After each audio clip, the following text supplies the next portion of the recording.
Buenas noches, amigos y hermanos. Dios les bendiga.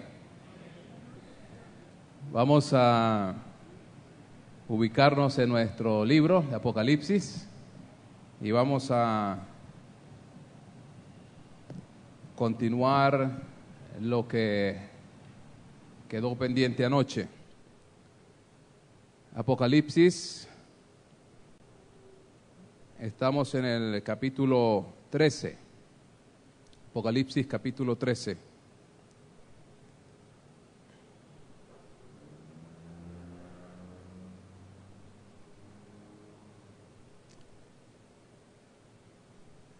Anoche estábamos describiendo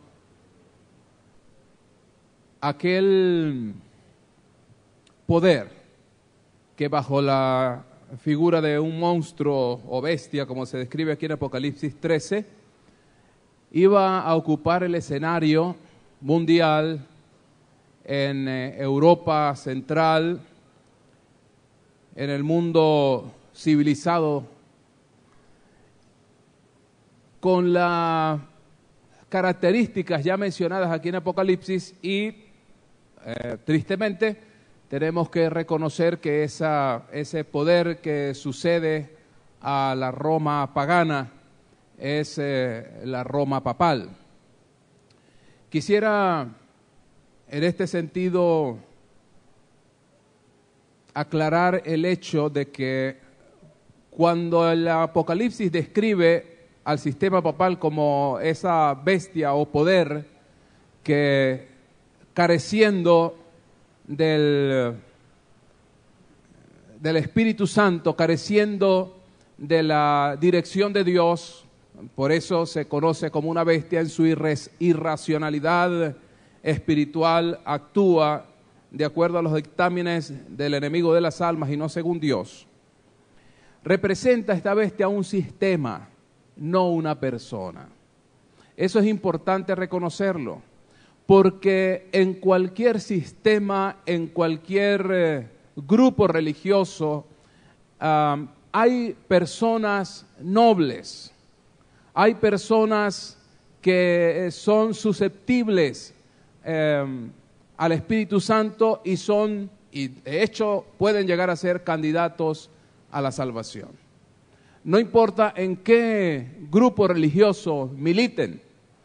Así que no es conveniente, no es bíblico tampoco que nosotros señalemos a este sistema, la bestia o el papado, indicando a una persona específica, pero es más bien un sistema religioso blasfemo que se ha mezclado con paganismo en sus doctrinas, en sus enseñanzas, y por eso recibe esta descripción en el Apocalipsis, pero no debemos en ese sentido indicar que una persona sea una bestia o que una persona específica esté condenada a perdición per se. Depende de sus decisiones, depende de sus motivaciones, depende de cuánto avanza en la verdad de acuerdo a la luz que tiene. Y naturalmente es casi imposible tocar la sensibilidad de alguna persona que practica determinada religión cuando hay que hablar de profecía, pero la historia está tan clara, la profecía es tan explícita que nosotros no podemos hacer otra cosa que hablar la verdad, lo que dice allí la palabra del Señor. Por eso los adventistas seguimos pensando y tenemos la misma interpretación de Apocalipsis 13 que tuvieron los reformados, los protestantes de la Reforma del siglo XVI, XVII y los pioneros adventistas. Esa es y seguirá siendo la interpretación adventista de Apocalipsis 13. No ha sido cambiada ni cambiará. Pero ahora fíjense ustedes, vamos a mirar un poquito más adentro la actividad de la persecución contra el remanente fiel de Dios. Hay un detalle interesante que se menciona en el versículo 5, el capítulo 13 de Apocalipsis. A esta bestia que sucede a la Roma pagana o al dragón, le fue dada boca que hablaba grandes cosas y blasfemias, y le fue dada potestad de actuar 42 meses. Este poder que ofende el nombre de Dios, pues, es blasfemo, tiene un tiempo específico bajo el cual actúa. Quizá podríamos decir un poco de cosas o un par de cosas más con relación a la blasfemia de este sistema religioso perseguidor. Recuerden, para nadie es un secreto, es historia de que el papado ha sido una potencia perseguidora por siglos, y eso está en todos los libros de la historia, en todos los anales de la historia universal, y no necesita mayor explicación. La blasfemia u ofensa contra la reputación de alguien se entiende dentro de la religión cristiana como una ofensa contra Dios. Ya dijimos que una de esas es que este poder dice ser el vicario de Cristo, ¿no es cierto? El Papa como institución dice ser el vicario Filii Dei, es decir, el sustituto del Hijo de Dios, y ya nosotros hemos entendido, el Señor Jesús lo destacó en forma importante en Juan 14 y Juan 16, que su verdadero sustituto es el Espíritu Santo, no un sistema, no una persona, mucho menos. Ustedes recuerdan cuando el Señor Jesús fue llevado ante el tribunal del Sanedrín. La acusación contra Jesús, por la cual le llevaron finalmente ante Pilato para conseguir su ejecución, ¿cuál fue? ¿Por qué fue acusado Jesús? Porque decía ser Dios, ¿verdad? Porque decía ser Dios. Cuando el sumo sacerdote le imprecó para que dijera si era el Hijo de Dios o no, ¿qué dijo Jesús? Tú lo has dicho. Frente a esta confesión de Cristo, el sumo sacerdote rasgó sus vestiduras y acusó a Jesús de blasfemia y reo de muerte. Entonces, para un ser humano atribuirse el carácter de Dios, ciertamente es una blasfemia. Pero ¿en qué sentido específicamente, el Señor Jesús parecía atribuirse cualidades de Dios? ¿En qué sentido específico? Voy a invitarles a buscar en el libro de Marcos.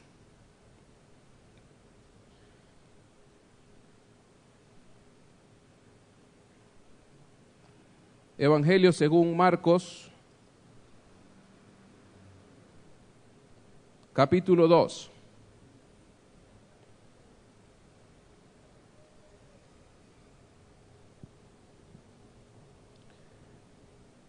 En Marcos capítulo 2 está relatada la hermosísima historia de un hombre paralítico que es llevado por sus amigos ante la presencia de Jesús en Capernaum.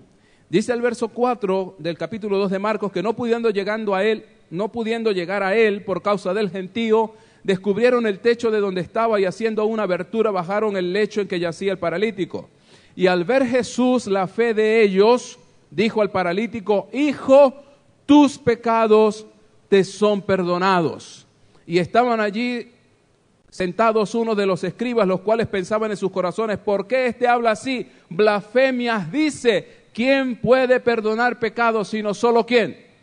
Sino solo Dios. Entonces la acusación de blasfemia contra Cristo era específicamente porque estaba tomándose una atribución única y exclusiva de Dios, que es ¿cuál? Perdonar pecados. Ahora, en el caso de Cristo es una acusación infundada, porque Jesucristo tiene poder para perdonar pecados por cuanto es Dios. Ahora este poder blasfemo se atribuye el poder de perdonar pecados, lo cual quiere decir que se está colocando en el lugar ¿de quién? De Dios. Ego te absolvo, ¿verdad? Dice el sacerdote. Es una declaración que solo Dios la puede hacer. Es una declaración que solo Cristo la puede dar, porque solo en Dios hay perdón de pecados. De modo que la atribución del sacerdocio católico de perdonar pecados a los hombres es ciertamente una blasfemia. Con el perdón de los amigos católicos que nos visitan, pero debo decir la verdad, es muy difícil predicar de Apocalipsis, ¿saben? Es difícil porque hay que decir verdades que no siempre son agradables, pero es la profecía, no puedo escapar a eso. Y esa potestad que se ha acreditado el mismo sistema sacerdocio católico, de hecho, es una blasfemia. Ahora, este poder blasfemo que está claramente identificado ya, se le dio potestad de actuar, ¿cuánto tiempo? 42 meses. Es importante esto. Estos 42 meses, dijimos nosotros, equivalen ¿a qué? A 1260 días si hacemos cada mes de 30 días. 1260 días, que aparecieron también en Apocalipsis 12 bajo la forma de 1260 días y bajo la forma de 3 tiempos y medio. Es decir, que hay una insistencia en este periodo de persecución, este periodo de prueba terrible para la iglesia, que se le ha llamado a la iglesia en persecución la iglesia del desierto. ¿Recuerdan ustedes cuando hablamos de iglesia, de quién estamos hablando? ¿De quién? De las almas fieles. Esas almas fieles fueron perseguidas terriblemente durante 1260 días, que equivalen en tiempo real a 1260 años, de acuerdo al principio esbozado en Ezequiel 4 al 6, día por año. Entonces, si esos 1260 días lo llevamos a 1260 años, ¿en qué periodo de la historia ubicamos este tiempo? Si el protagonista y el poder perseguidor es el papado, tenemos que ir necesariamente al siglo VI hasta el siglo XVIII, finales del siglo XVIII. Es decir, más o menos alrededor del año 538, cuando el papado finalmente somete y recibe todo el poder para actuar con poder secular, hasta el año 1798, cuando el general Berthier lleva cautivo al papa de entonces y le quita su poder secular. Durante estos 1260 años, el papado tuvo un poder hegemónico en el mundo. La Revolución Francesa cambió el panorama de Europa. El panorama ideológico, filosófico y religioso fue cambiado por esta tremenda revolución, por este movimiento del pensamiento, pero que llegó a convertirse en una revolución armada también en Francia y que tuvo repercusiones en todos los continentes del mundo o en todos los rincones de la civilización, del mundo civilizado. De modo que este poder tiene un tiempo específico para actuar, no después.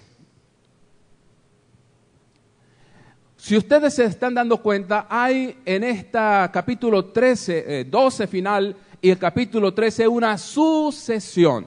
El dragón tuvo su tiempo de actuar, ahora la bestia tiene su tiempo para actuar. Quiere decir que después de este movimiento, después de la presencia de este poder, otro debe surgir para continuar su trabajo.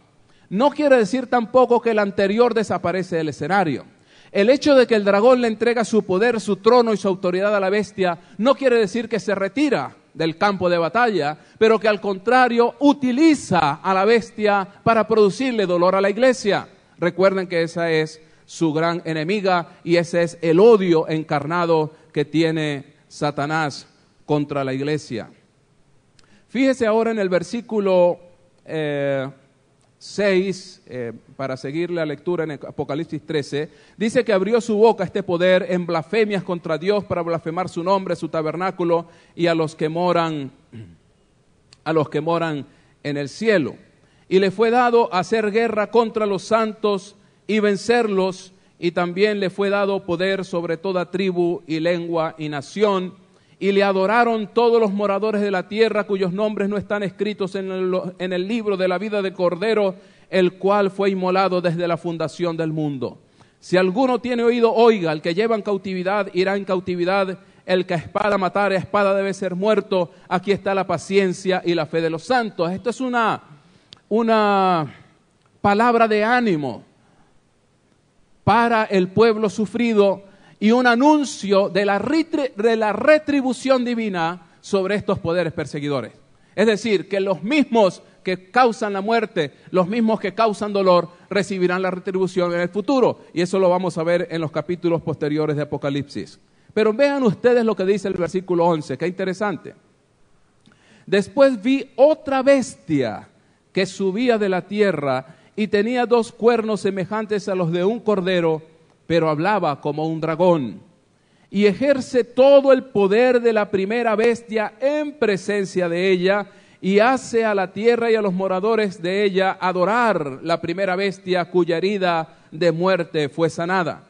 Y hace grandes señales, de tal manera que aún hace descender fuego del cielo a la tierra delante de los hombres, y engaña a los moradores de la tierra con las señales que le ha sido dado hacer en presencia de la bestia, mandando a los moradores de la tierra que le hagan imagen a la bestia que tiene la herida de espada y vivió. Ahora en los versículos finales vean la importancia de lo que está haciendo esta segunda bestia. Y le fue dado que diese vida a la imagen de la bestia, para que la imagen de la bestia hablase e hiciese que todos los que no adorasen la imagen de la bestia fuesen muertos. Y hace que a todos, pequeños, grandes, ricos, pobres, libres y siervos, se les ponga una marca en su mano derecha o en su frente, y que ninguno pueda comprar o vender, sino el que tenga la marca o el nombre de la bestia o el número de su nombre.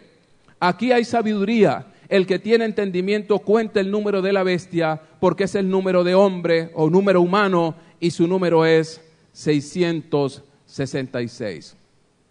Esta parte, especialmente del Apocalipsis, ha dado lugar para muchas personas ciertamente desconectadas del Espíritu de Dios, de la revelación divina. Han dado rienda suelta a su imaginación para crear películas y libros y dramas fantasiosos alrededor del 666 y crear toda una serie de fantasías que tristemente pues algunos la creen. Pero aquí vamos a ir a la historia y a la palabra de Dios. La primera bestia, la que surgió después del dragón, tiene un tiempo específico para su accionar. Tiene un tiempo específico que le otorgó Dios. El decreto del cielo es que no pasaría de allí. Es decir, que hasta 1798, hasta finales del siglo XVIII, esta bestia tendría la capacidad y el poder para torturar, para dañar, para perseguir a las almas fieles de Dios. Es decir, a la iglesia. Pero después de ella va a venir otra. No se cansan, sino que detrás de uno viene el otro para no dejar de perseguir a la iglesia.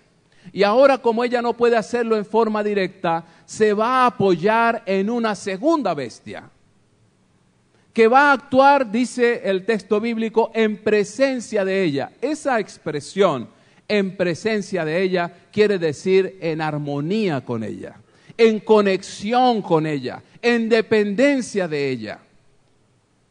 Cuando los profetas de Dios se presentaban como estoy sirviendo a Dios delante de cuya presencia estoy. ¿Han leído esa expresión en la Biblia? Una expresión de los profetas. Delante de cuya presencia estoy. Cuando un profeta habla de esa manera, está diciendo, yo estoy siendo dirigido por Dios. Eso significa la expresión, estoy en presencia de Dios. Yo estoy al servicio de Dios. Yo hago la voluntad de Dios. De modo que la expresión acá en Apocalipsis, la segunda bestia actúa en presencia de la primera, está en armonía con ella. Trabaja de acuerdo a sus directrices y están de acuerdo en el trabajo que está realizando esta última. Ahora, cuando nosotros vamos a la historia, amigos, ¿qué poder hegemónico en el mundo surge después del siglo XVIII? ¿Qué potencia mundial tiene tal influencia para hacer que todos los moradores de la tierra adoren a la primera bestia? Esa declaración habla de un poder ciertamente hegemónico y global, no local, pero global. Lo mismo que la primera bestia, ¿verdad?, que tenía una influencia sobre gran parte del mundo conocido de entonces. Este poder que surge después del siglo XVIII, no cabe duda, son los Estados Unidos de América. Esta segunda bestia, que aparece en el verso 11 y 12, tiene todo el poder de la primera bestia. Y tiene una apariencia interesante, ¿no? Hay una combinación de figuras allí. Dice el versículo 11 que se parece a un cordero, tiene 2 cuernos semejantes a un cordero, pero habla como ¿qué? Habla como dragón. Entonces, hay una mezcla allí de la primera bestia, la segunda bestia y el dragón, que es el poder inicial que se describió en Apocalipsis capítulo 12. Esta segunda bestia además surge ¿de dónde? ¿Del mar o de la tierra? De la tierra.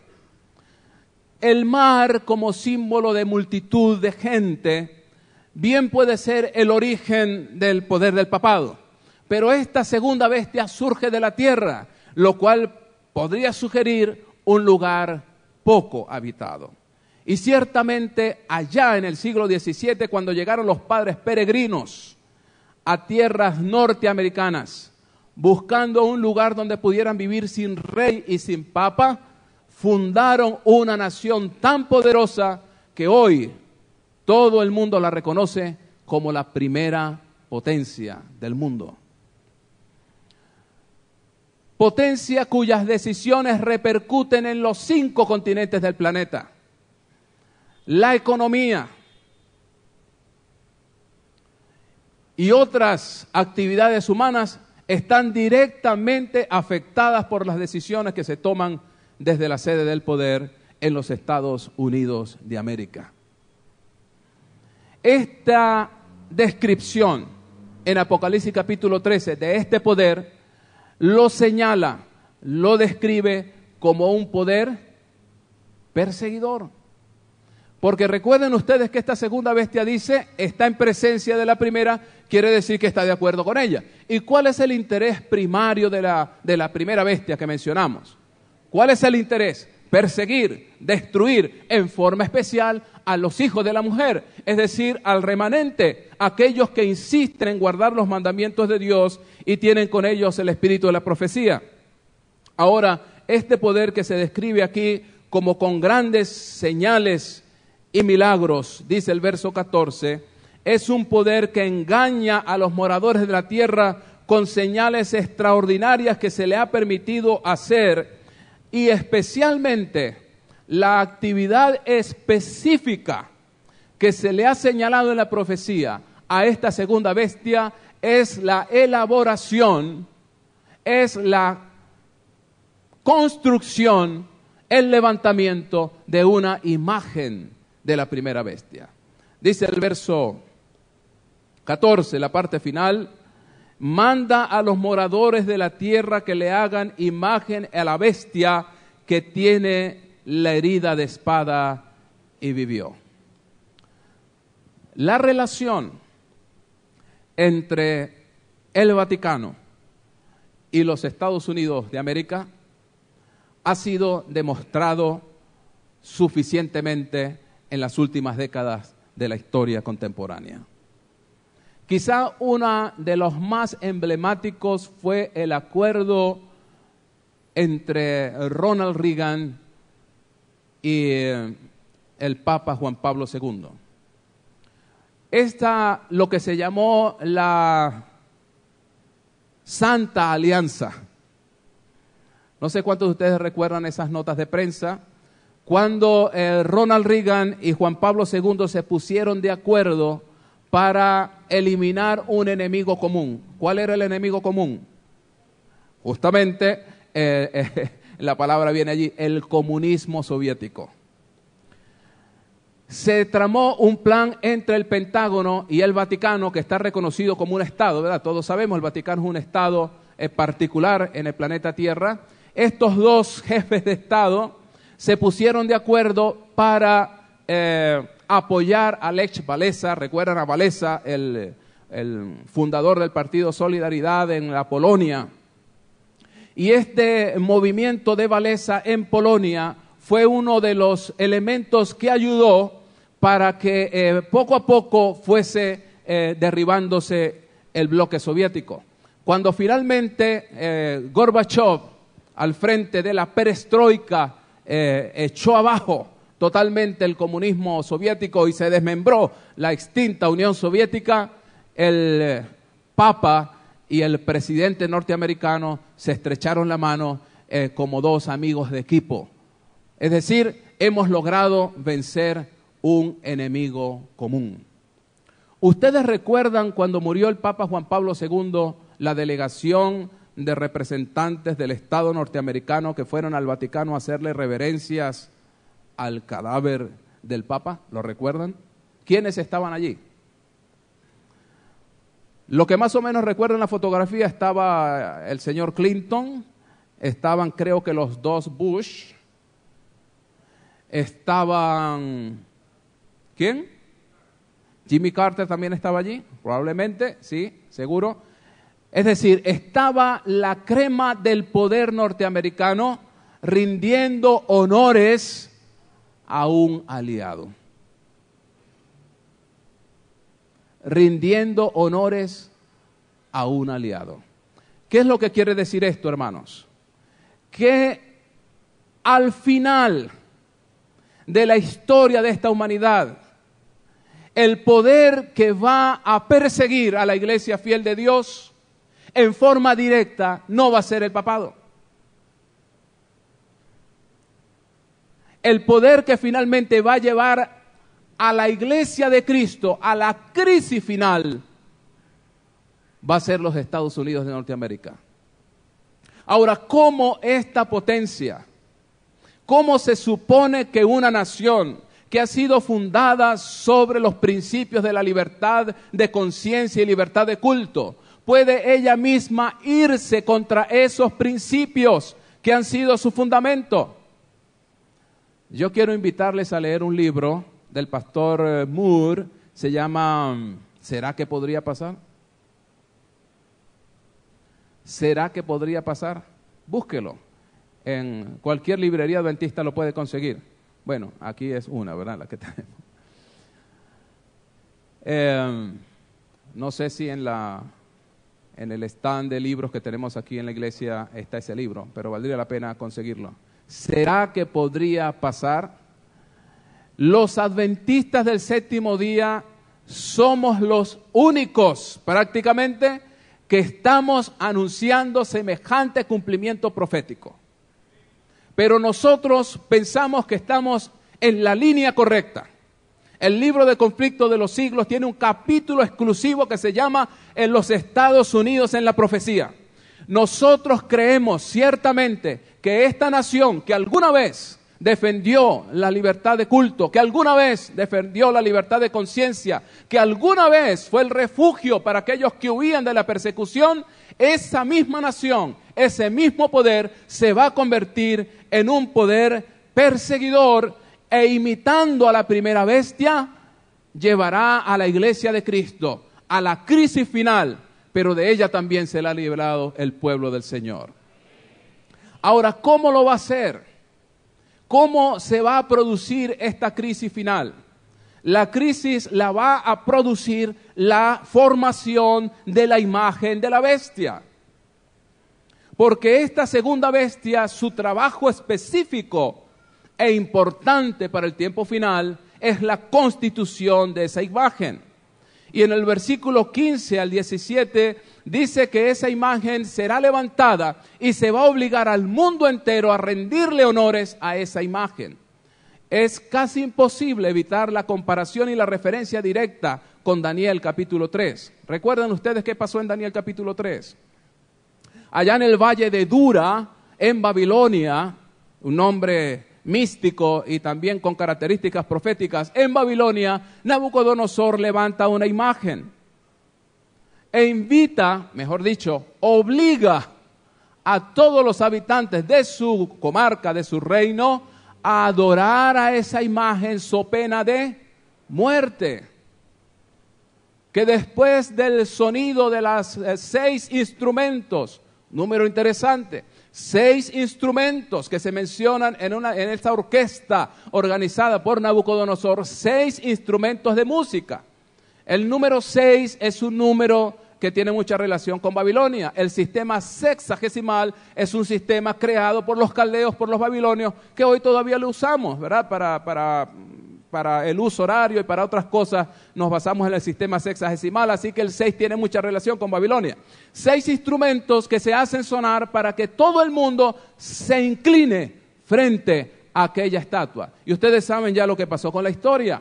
3 jovencitos allí, Daniel no se encontraba, estaba en trabajo de estado, lejos del lugar, pero los 3 amigos de Daniel se mantuvieron firmes ante la provocación, ante la amenaza, ante el peligro de muerte, y pronunciaron una declaración de fe, a mi modo de ver, de las más contundentes en toda la Biblia.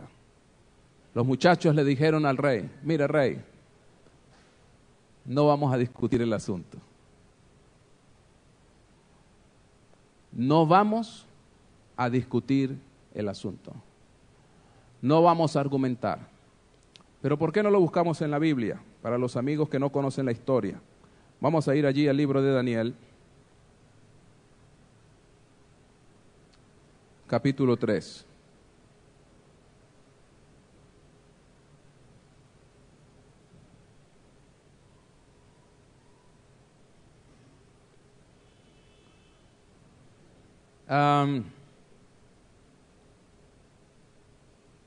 Vamos a leer el versículo 8. Es que me parece tan interesante lo que está aquí que no quiero pasarlo por alto. Por esto,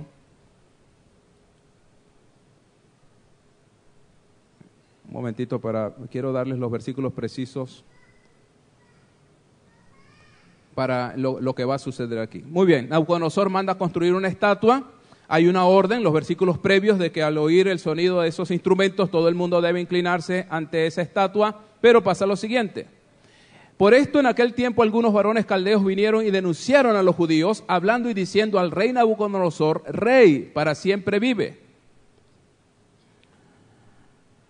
Tú, oh rey, diste una ley que todo hombre al oír el son de la bocina, de la flauta, del tamboril, del arpa, del salterio, de la zampoña y de todo instrumento de música se postre y adore la estatua de oro. Y el que no se postre y adore sea echado dentro de un horno de fuego ardiendo. Hay unos varones judíos los cuales pusiste tú sobre los negocios de la provincia de Babilonia, Sadrach, Mesach y Abednego. Estos varones, oh rey, no han hecho cuenta de ti, no adoran tus dioses, no adoran la estatua de oro que tú levantaste. ¿Qué tenemos aquí?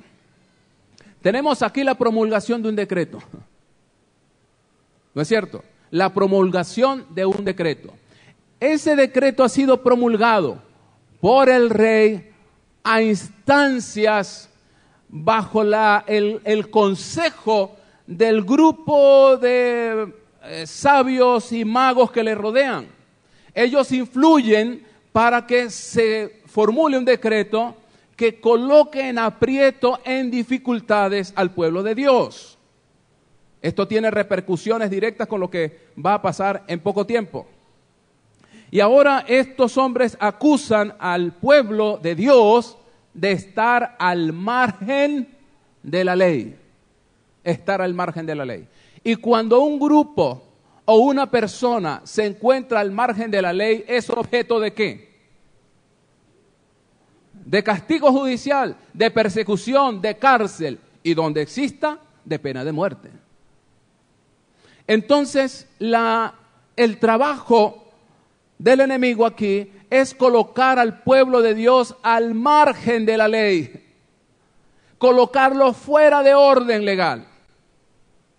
Fue lo mismo que hicieron cuando instigaron a el rey de turno para que obligara a Daniel, otra vez una crisis de adoración, esta vez, ¿verdad? Lo encontramos en Daniel 6, para que Daniel no orase, no adorase al Dios a quien siempre adoraba. Entonces estos elementos pseudo religiosos influyen en el rey para que promulgue un decreto y coloque a Daniel fuera de ley. Aquí también se trata de colocar a estos 3 amigos de Daniel fuera del margen de la ley oficial que obliga a adorar de esta manera. Noten los elementos porque es lo mismo que encontramos en Apocalipsis 13. Hay una ley, hay un decreto. Muy bien, en el versículo 14 dice, habló Nabucodonosor y les dijo, es verdad, Sadrach, Mesach y Abednego, que vosotros no honráis a mi Dios ni adoráis la estatua de oro que he levantado. Ahora pues, ¿estáis dispuestos para que al oír el son de la bocina, de la flauta, del tamboril, del arpa, del salterio y la zampoña y todo instrumento de música os postréis y adoréis la estatua que he hecho? Porque si no la adoraréis, en la misma hora seréis echados en medio de un horno de fuego ardiendo. ¿Y quién será el Dios que os pueda librar de mis manos? ¿Quién será el Dios? Es decir, ¿a quién está desafiando Nabucodonosor aquí? A Dios mismo. Sadrach, Mesach y Abednego respondieron y dijeron al rey, me encanta la forma como estos muchachos responden. No tenemos necesidad de responderte sobre este asunto.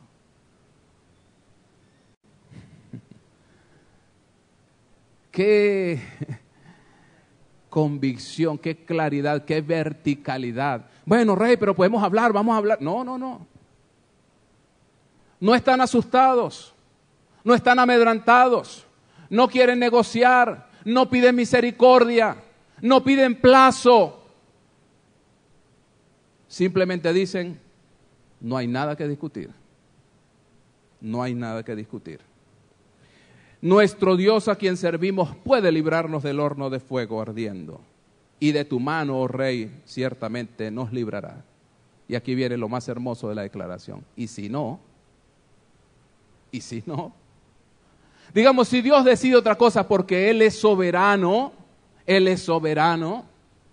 si Dios decide que no, ¿se parece eso a los milagreros que reúnen multitudes en los estadios y le ordenan a Dios que cure a todos? ¿Usted ha escuchado alguna vez a estos pastores milagreros decir, vengan acá que Dios lo va a sanar y si no, igual vamos a seguir sirviendo a Dios? ¿Usted ha escuchado eso? No, ellos le dan la orden a Dios, aquí todo el mundo se va a sanar y Dios tiene que hacer lo que ellos dicen. Casi blasfemo eso, ¿no? Se parece al hombre de la galletica aquella que hablamos anoche. Yo digo y Dios hace. Pero estos muchachos no, ellos no mandan a Dios, ellos se someten a Dios, reconocen el poder de Dios. Dios puede librarnos, ciertamente de tu mano. Tú eres un muñeco de trapo en las manos de Dios. Pero si Dios decide otra cosa, igualito no vamos a adorar tu imagen. Igualito no vamos a servir a tu Dios, a tus dioses. Sepas, oh rey, que no serviremos a tus dioses, ni tampoco adoraremos la estatua de oro que has levantado. El resultado, ustedes lo ven en el versículo siguiente, se encolerizó este rey, se llenó de ira, porque desafiar a un monarca absoluto como Nabucodonosor era provocarle la indignación más grande. El resultado lo conocemos. Los muchachos fueron arrojados a ese horno terrible, pero fue tal la demostración de fe y de confianza de estos muchachos en Dios, que Jesucristo le dijo al Padre, Padre, esto hay que premiarlo de alguna forma. Déjame bajar, yo quiero estar allá con ellos un momento, yo quiero ir, yo personalmente los voy a acompañar. Y el Padre estuvo de acuerdo. Era tan grande la confianza de estos muchachos que conmovió el corazón del Señor. ¿Sabe que usted y yo podemos conmover el corazón de Dios? ¿O no? ¿Saben? Hay otra demostración bíblica. Cuando Jesús sanó al siervo del centurión. ¿Recuerdan la historia? Un hombre de contexto impío, aunque era creyente, era prosélito judío, pero había sido formado en la cultura romana. En algún momento se convirtió al judaísmo y tenía temor de Dios, ciertamente. Se acercó a Jesús para que Jesús le hiciera el milagro de sanar a su siervo, una demostración también de la nobleza de ese hombre, porque un siervo era, bueno, lo podía cambiar por otro, pero él tenía amor por ese siervo. Y cuando le dijo a Jesús que le fuera a sanar, Jesús dijo, bueno, vamos, te voy a hacer el favor. No, Señor, no soy digno de que entres en mi casa, pero solamente di la palabra y yo sé que mi siervo sanará. Porque yo también soy hombre, yo soy militar y yo tengo hombres bajo mis órdenes y yo les mando algo y lo hacen. Yo mismo estoy sujeto a superiores y ellos me mandan algo y yo lo hago. Tú eres el general del ejército del cielo. Si tú das una orden, eso se cumplirá. Tan grande fue la fe de este hombre que Jesús se paró un momento y dio un reconocimiento público a la fe del centurión. ¿Pero se dan cuenta? Dijo Jesús, un reconocimiento público. Ni siquiera en Israel he hallado tanta fe. Conmovió el corazón de Cristo. Estos muchachos fueron tan fieles, tan verticales, tan consagrados, que conmovieron el corazón de Cristo una vez más y dijo, yo voy a ir, yo los voy a acompañar. Y el relato más adelante dice que Nabucodonosor, con los ojos pelados como huevos fritos, decía, yo veo 4, yo mandé 3, veo 4. Y hay uno allí que parece semejante a hijo de los dioses. Claro, hijo mío, estás viendo al mismo Dios de la gloria, presente con sus hijos en medio del sufrimiento, con sus hijos fieles. Porque desde el principio las almas fieles han constituido la iglesia de Dios en la tierra. Y aquí está la iglesia, estas 3 almas fieles. Esa es la iglesia bajo sufrimiento, eso es la iglesia bajo persecución, esa es la iglesia en la prueba máxima de su hora. Pero se mantienen fieles al que les llamó y Dios no pasa el asunto por alto, no lo ignora. Ahora fíjense bien, volvamos al libro de Apocalipsis. En Apocalipsis capítulo 13 hay una repetición de los acontecimientos con elementos un poco diferentes, pero estamos ante la misma crisis. Esta bestia hace señales poderosas, tiene un poder inmenso y levanta una imagen, y en el versículo 15 dice, y le fue dado que diese vida a la imagen de la bestia, para que la imagen de la bestia hablase e hiciese que todos los que no adorasen la imagen de la bestia fuesen ¿qué? Muertos, un decreto de muerte. Y hace que a todos, pequeños y grandes, ricos y pobres, libres y esclavos, se les ponga una marca en su mano derecha o en su frente, y que ninguno pueda comprar o vender, sino el que tenga la marca o el nombre de la bestia o el número de su nombre, que dice más abajo, es el número 666. Esta profecía específicamente aún no se ha cumplido. Como nosotros dijimos en las noches anteriores, no tenemos idea exacta de cómo se va a cumplir. No tenemos noción de todos los detalles de la manera como esto se va a cumplir en la historia. No tenemos todos los detalles, pero sí tenemos los elementos suficientes como para entender en forma general lo que está pasando aquí. En primer lugar, se trata de una crisis de adoración. ¿Se acuerdan que lo habíamos dicho, no? Desde un principio, el tema de la adoración es un tema que está en todo el libro de Apocalipsis. Yo había apartado una noche de esta semana para hablar solo de Apocalipsis 4 y 5, pero no nos va a dar tiempo de hacerlo. Pero usted va a ver que justamente después de la primera visión, se abre una puerta en el cielo y comienza en una escena de adoración. Y a partir de esa escena de adoración en los capítulos 4 y 5 de Apocalipsis, a partir de esa escena se desarrollan todas las visiones hasta Apocalipsis 22, pero todo gira alrededor del trono de Dios. Es decir, Apocalipsis está lanzando un mensaje importante para la iglesia del tiempo de Juan, cuando aparentemente el control, el dominio lo tenía Roma. Y ella mataba, y ella decidía quién vivía y quién no vivía. Aparentemente era el máximo poder, y los emperadores llegaron a creerlo, tanto que llegaron a creer que eran dioses. Algunos lo hacían por capricho, pero otros estaban tan tostados que llegaron a creer que realmente eran divinidades. Realmente pensaron que eran dioses. Y con rabia y con furia exigían que los adoraran. Y justamente en ese marco histórico, en ese marco de circunstancias, donde un poder humano parece tener el máximo control, Dios le manda un mensaje a su iglesia. No. Hay un trono más arriba. Y el que controla está sentado en su trono. Y Él es el que manda. Y alrededor del trono están los 4 querubines y luego los 24 ancianos como representación de la iglesia, doblemente 12, 2 veces 12, la representación de la iglesia, y más allá todo el universo. Todas las criaturas adoran al que está sentado en el trono, porque Él es el que manda, porque Él es el creador. El capítulo 4 de Apocalipsis da una razón para la adoración a Dios, porque Él es el creador de todas las cosas. Pero en el capítulo 5 de Apocalipsis aparece el Cordero como inmolado delante del trono y se le llama a todo el universo a adorar al que está sentado en el trono y al Cordero, porque Él nos ha redimido. Entonces hay 2 razones por las cuales nosotros adoramos a Dios: porque es nuestro creador y porque es nuestro Salvador, porque es nuestro Redentor. Y fíjese usted, mi hermano, la relación que tiene el sábado con esta adoración. ¿Qué dice el mandamiento del sábado? Éxodo 20, 8 al 11. Acuérdate del día de reposo para santificarlo.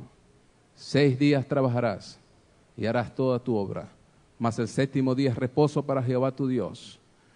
Iglesia de Dios, sigan con el mandamiento. ¿Cómo dice?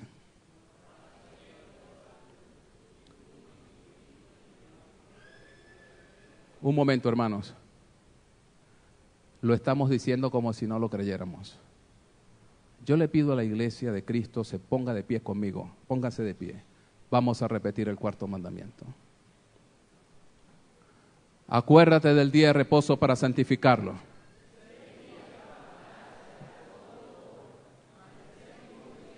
Reposo para Jehová tu Dios. No hagas en él obra alguna, ni tu criada, ni tu bestia, ni tu extranjero que está dentro de tus puertas. ¿Por qué? Los cielos y la tierra. ¿Qué más? Por tanto, Jehová bendijo el día de reposo y lo santificó. Amén. Ahora lo van a repetir ustedes solos. Yo me voy a callar y voy a escuchar al pueblo remanente que guarda los mandamientos de Dios repitiendo el 4º mandamiento. Yo espero que el que no se lo sabe todavía se lo aprenda antes que sea tarde. De memoria. Vamos, hermanos, iglesia.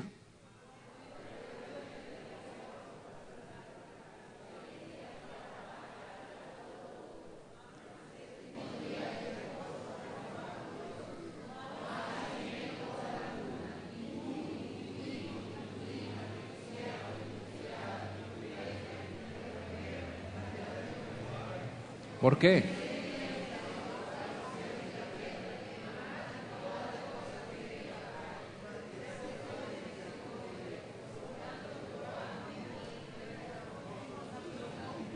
Gloria a Dios. Pueden sentarse.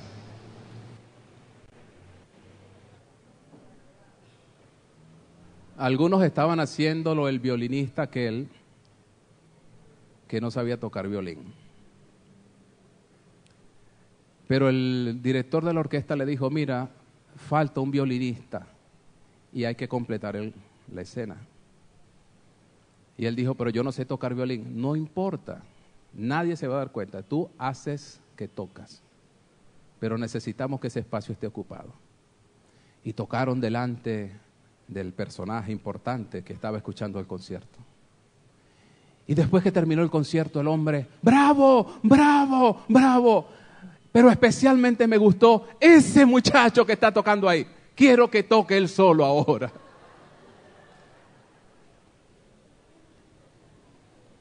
Algunos estaban como el violinista. Yo espero que usted se lo aprenda.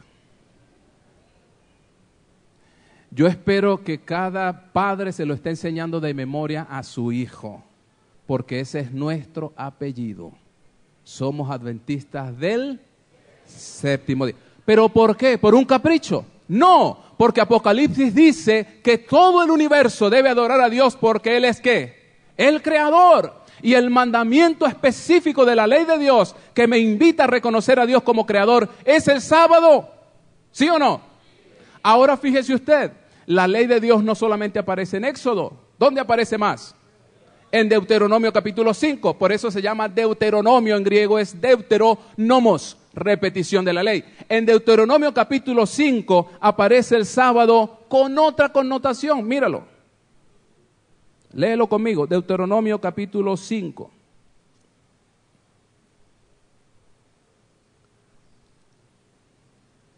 Estas páginas son muy suavecitas y me cuesta pasarlas. Deuteronomio capítulo 5. Versículo 12 en adelante. Guarda el día sábado para santificarlo como Jehová tu Dios te ha mandado. 6 días trabajarás y harás toda tu obra, pero el 7º día es el sábado de Jehová tu Dios. No harás en él obra alguna, tú, ni tu hijo, ni tu hija, ni tu siervo, ni tu sierva, ni tu buey, ni tu asno, ni ningún animal tuyo, ni tu extranjero que está dentro de tus puertas, para que descanse tu siervo y tu sierva como tú. Y acuérdate que fuiste siervo en tierra de Egipto y que Jehová tu Dios te sacó de allá con mano fuerte y brazo extendido, por lo cual Jehová tu Dios te ha mandado que guardes el día de reposo. ¿Cuál es la razón que da Deuteronomio para la adoración, para el respeto, para el reservar el sábado para Jehová? Porque Jehová ha redimido. Entonces Éxodo dice, yo guardo el sábado porque Jehová me ha creado. Pero Deuteronomio me dice, también lo guardo porque Jehová me ha redimido. Entonces yo adoro a Dios porque es mi creador y es mi Redentor. Apocalipsis 4 y 5. Alabado sea el Señor. Adoración.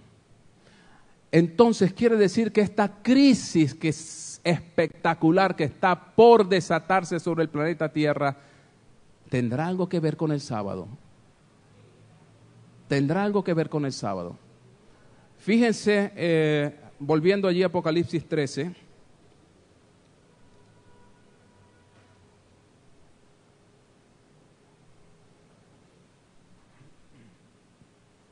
dice que este poder levanta una imagen de la bestia para hacer que todos reciban una marca, que es el 666, un número, como ya les dije, tiene relación con Babilonia, un número que está repetido 3 veces, 666, porque aquí hay una trilogía, hay una trinidad satánica,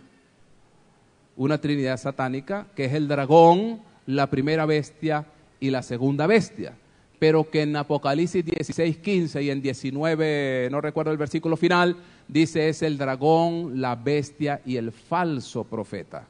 Es decir, que el otro título que recibe la segunda bestia de Apocalipsis 13 es el falso profeta. ¿Cuándo leímos de falsos profetas en Apocalipsis? Ahí estaban los falsos profetas, especialmente en Pérgamo y en Tiatira, bajo la figura de Balaam y Jezabel, la que se dice profetiza. Y Balaam, el falso profeta, que lo que hace es, ¿qué es lo que hace el falso profeta? Balaam, recuerda que lo leímos, número 25 y 31, instiga al pueblo de Dios a fornicar. Y esa fornicación no es otra cosa que la adulteración de la pura doctrina del Señor. El cambio de los mandamientos de Dios, el cambio de las ordenanzas de Dios para colocar instituciones humanas. Ese falso profeta es el trabajo que hace, invita al pueblo a fornicar. Ahora, este falso profeta, que es la segunda bestia de Apocalipsis 13, pero que también se llama falso profeta, justamente eso es lo que hace, adulterar la verdad de Dios. Adulterar los mandamientos de Dios en armonía y en semejanza con la primera bestia, que es realmente quien le ordena y es quien realmente quien gobierna allí. ¿O usted creía que Obama gobierna los Estados Unidos de América? No es él el que gobierna. La profecía dice que aquella bestia actúa en presencia, es decir, bajo las órdenes de esta otra bestia. Es decir, que quien influye sobre ese gobierno es el Vaticano. Porque el interés de esta primera bestia es exterminar al remanente fiel de Dios, colocarlo fuera de ley, ¿Cómo lo va a lograr? Como la crisis es de adoración, tiene que ver con la adoración. Tiene que ver con los mandamientos del Señor. Porque el remanente fiel, Apocalipsis 12:17, me dijo que son los que guardan los mandamientos de Dios. Entonces hay un reducto, hay un hijo de la iglesia, hay un grupo de hijos de la mujer que insisten en colocar los mandamientos de Dios en relación correcta y armoniosa con el Evangelio. Que insisten en que un así dice Jehová está por encima de una declaración de cualquier grupo eclesiástico, de cualquier sínodo, de cualquier congreso, de cualquier cosa. Es un así dice Jehová. Y este grupo insiste en esa fidelidad, y esa insistencia en su fidelidad es incómoda para el resto del mundo, es incómoda para el sistema imperante. Así como eran incómodos a Mardoqueo. ¿Recuerdan a Mardoqueo? En el libro de Esther, hace poco pasamos por Esther. Mardoqueo era incómodo. ¿Por qué? Porque Mardoqueo no se arrodillaba, Mardoqueo no adoraba, Mardoqueo no adoraba a Amán. Y por eso el decreto para exterminar al pueblo de Dios, por la fidelidad de este hombre que no quiere adorar a algo que no sea Dios. Y cuando un poder dice tener autoridad para cambiar la ley de Dios, para trastornar los mandamientos de Dios, y no solamente eso, para de alguna forma obligar al mundo a acatar esa falsa ley, es una bestia perseguidora. Es una bestia perseguidora. Cuando usted examina la ley de Dios a la luz del catecismo, ¿qué conseguimos allí? Compare el catecismo, la ley de Dios según el catecismo, compárela con la ley de Dios según la Biblia. Haga ese trabajo. No crea lo que yo le estoy diciendo. Búsquelo usted, cómprese un catecismo. Compare la ley de Dios con la ley de los 10 mandamientos en la Biblia y va a encontrar cosas interesantes. Por ejemplo, no adorar imágenes desapareció de un plumazo. Convenientemente. Porque usted no puede enseñarle a sus catecúmenos que no adoren imágenes cuando usted las tiene en su iglesia. Entonces ese mandamiento no conviene, desapareció. El sábado, pero ¿cómo va usted a tener el sábado si usted le está pidiendo a sus feligreses que adoren otro día? Desapareció de un plumazo y lo colocaron de número 3 con otro nombre, santificar las fiestas. ¿Qué fiesta? Habrá que preguntarle a un catequista. Y luego entonces el último mandamiento, el 10º, para compensar la falta, porque si quitas 1, ya te quedaste con 9, entonces el 10º lo dividen en 2 y se resolvió el problema. Así está cumpliendo la profecía de Daniel 7:25 de aquel poder que intentaría cambiar los tiempos y la ley. Allí está la crisis venidera. Allí está el germen de la crisis que se avecina. Ya se han dado campanadas, ya se han dado advertencias al pueblo de Dios y a la tierra. Recuerden ustedes la encíclica papal del año 98, Domini Dei. ¿Qué decía esa encíclica papal? Estábamos en el contexto del Mundial de Francia 98 y el Papa Juan Pablo II en su famosa encíclica Domini Dei llamó al mundo cristiano a guardar el día de reposo del Señor. ¿Recuerdan esa encíclica? Métase en internet, que ese señor Google sabe de todo, y dígale que le muestre esa ley, esa encíclica.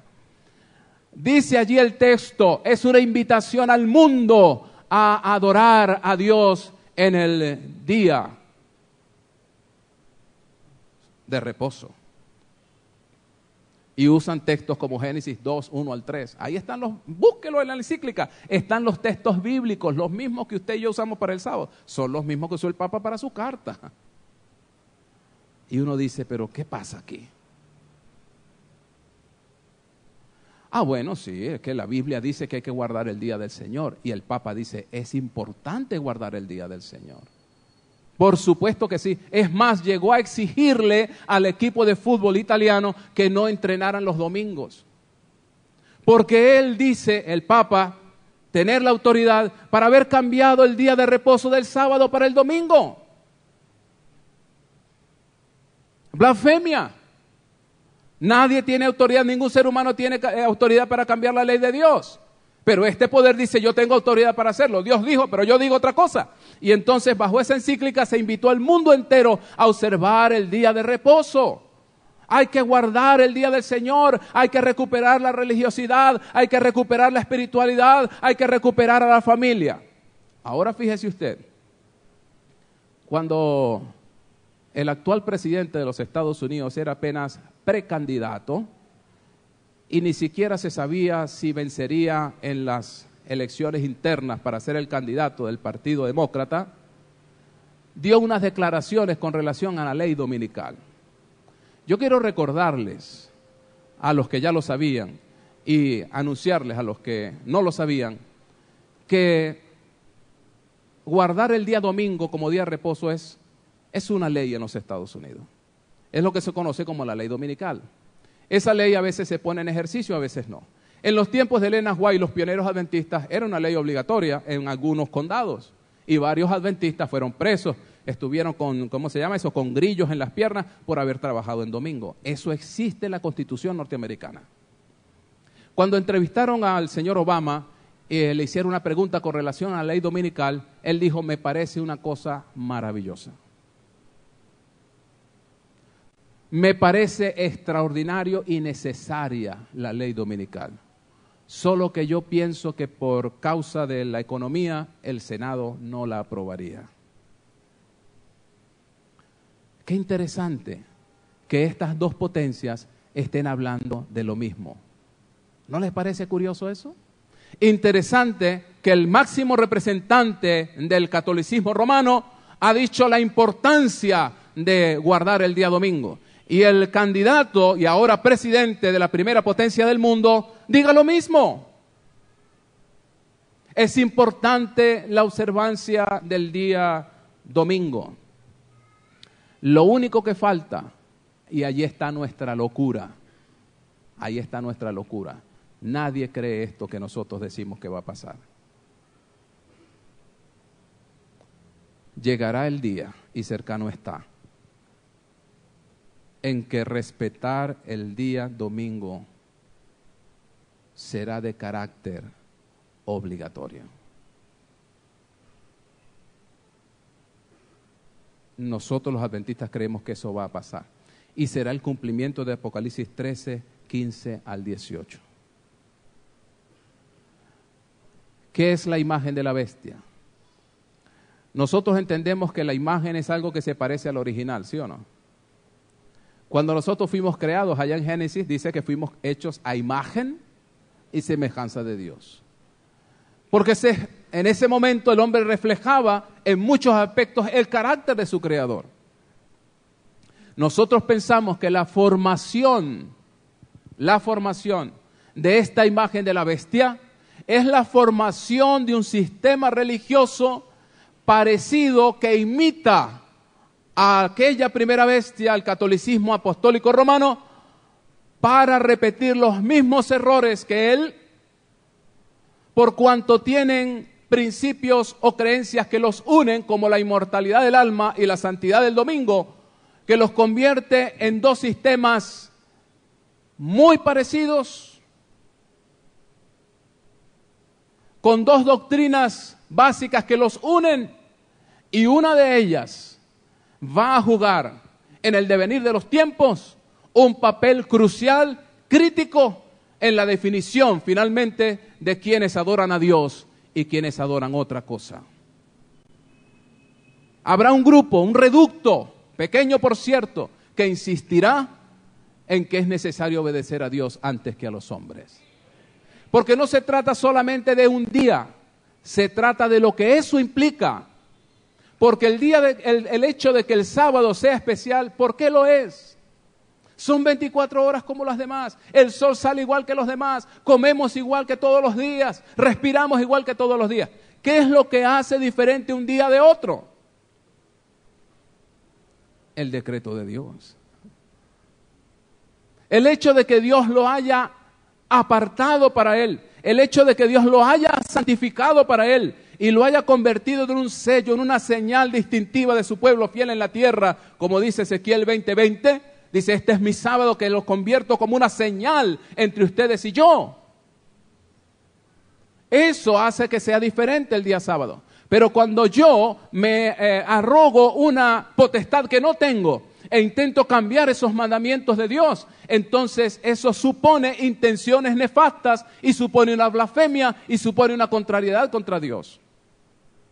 Y justamente allí, hermanos, está la hora de la prueba que ha de venir sobre el mundo entero, como se le anunció a quién, ¿recuerdan? A Filadelfia. Yo también te guardaré de la hora de la prueba que ha de venir sobre el mundo entero.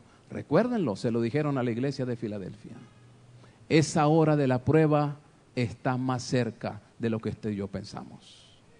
Esa hora de la prueba está en nuestras puertas.